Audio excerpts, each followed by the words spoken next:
Ikinatuwa ng ilang gumagawa ng medals, plaque at trophies ang paglakas ng kanilang bentahan ngayong nalalapit na graduation.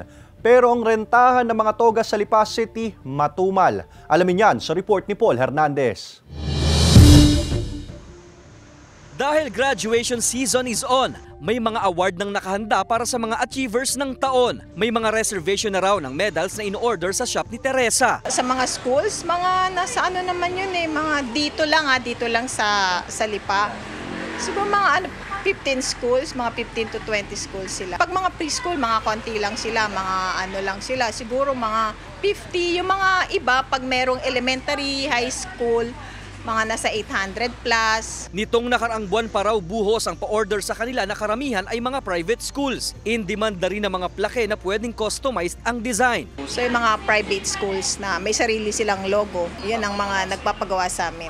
Mabenta rin ang mga trophies na gaya nito na pangliga. Pero kung mabili ang medals at trophies, nararanasan ng tinderang si Gemma ang mababang bilang ng mga kumukuha sa kanila ng toga. Ang libu-libong piraso ng toga na nailabas nila noong isang taon, nasa 800 lang ngayon. Yung iba pong school ay mga ano na lang po yung ginagamit. Yung mga uniform. Kasi yung iba pong parent hindi na po kayaning mag-rent ng gano'n. Nag-abiso kamakailan ng DepEd na hindi naman required ang toga sa mga moving up at graduation ceremonies. Sa susunod na taon, umaasa si Gemma na babalik ang sigla ng toga rental business. Kasama si Kel Ravaca, Paul Hernandez, Balitang Southern Tagalog.